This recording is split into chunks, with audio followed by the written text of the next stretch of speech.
عقب فوزه، أين سيحلف الرئيس المصري عبد الفتاح السيسي اليمين الدستورية؟ وماذا عن الموعد المحدد لذلك؟ وما موقف الحكومة المصرية الحالية؟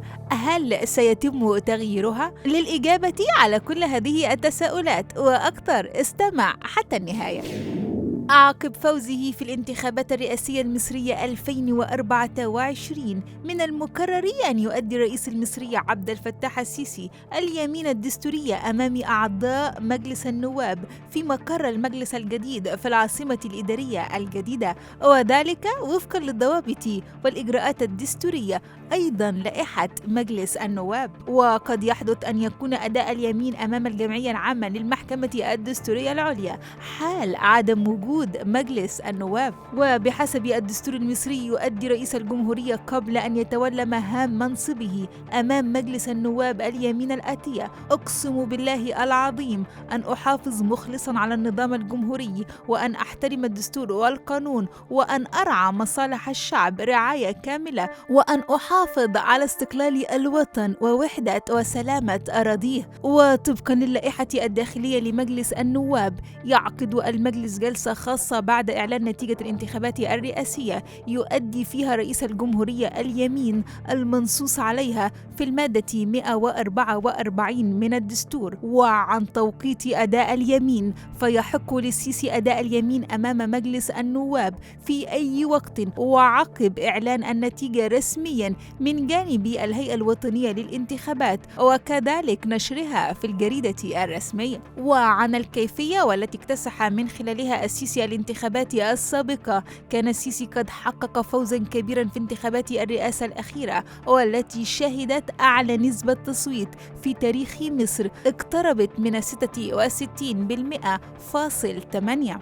وحصل الرئيس السيسي على ما يقارب 40 مليون صوتا بنسبة تجاوزت 89%، في حين حصل منافسه حازم عمر رئيس حزب الشعب الجمهوري على ما يقارب 2,000,000. أما فريد زهران فسجل ما تجاوز 1,500,000 ليسجل عبد السند يمامة أقل من 1,000,000 صوتا. ومن المقرر أن تنتهي ولاية السيسي والفترة الرئاسية الحالي في الأول من أبريل، وتبدأ المدة الجديدة في 2 من أبريل، وذلك بموجب الدستور، وينص على تنتهي مدة رئيس الجمهورية الحالي بانقضاء 6 سنوات من تاريخ إعلانه انتخابه رئيسا للجمهورية في 2018، ويجوز إعادة انتخابه لمرة ثانية. وللرئيس الجديد الحق في تغيير الحكومة وإعادة تشكيلها من جديد وعقب انتهاء فترته الرئاسية، ومن ثم تقوم الحكومة الجديدة بعرض برنامجها على مجلس النواب،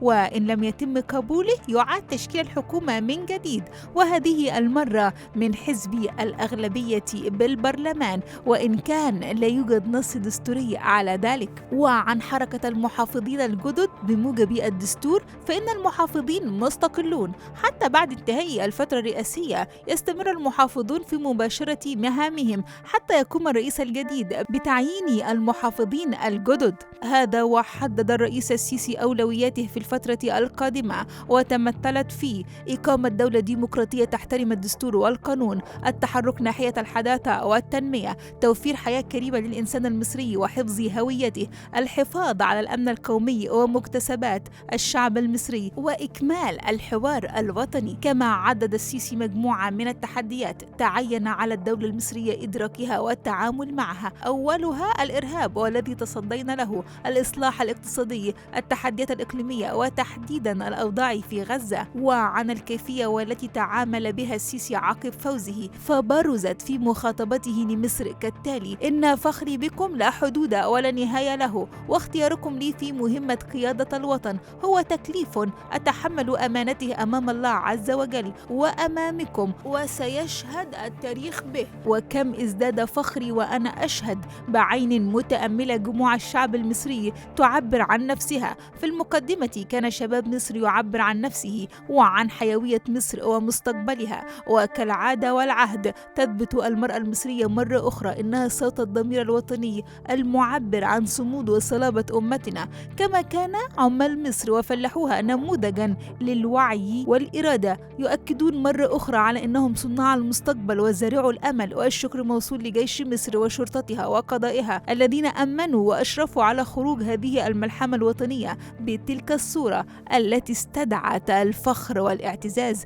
أؤكد أنني كما عاهدتكم رجل مصري نشأ في أصالة الحارة المصرية العريقة أنتمي إلى المؤسسة العسكرية، ولا أملك في مهمتي التي كلفتموني بها سوى العمل بكم ومن أجلكم. لا أدخر جهدا ولا أسعى سوى لإرضاء الله تعالى وتحقيق آمالكم وتطلعاتكم.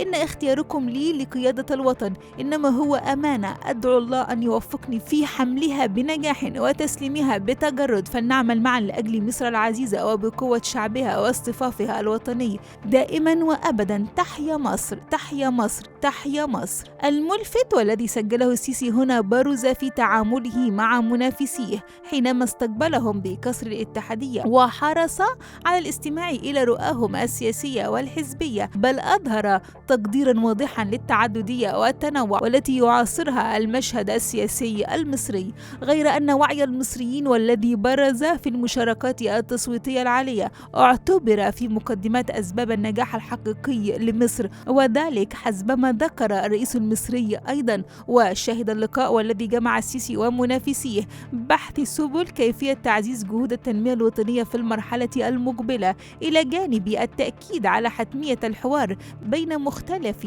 الأطياف السياسية في المجتمع من أجل تطوره وما يواكب السمات الأساسية للجمهورية الجديدة. معظم المعلومات والتي تمت الاستعانة بها توافقت، والدستور المصري، خطاب الرئيس السيسي عقب إعلان فوزه، بيانات مؤسسة الرئاسة، بيانات مجلس الوزراء. لو لديكم أي استفسارات بإمكانكم ذكرها بالتعليقات، أما لو لديكم أي قضايا أو موضوعات تودون إثارتها بإمكانكم أيضا ذكرها بالتعليقات.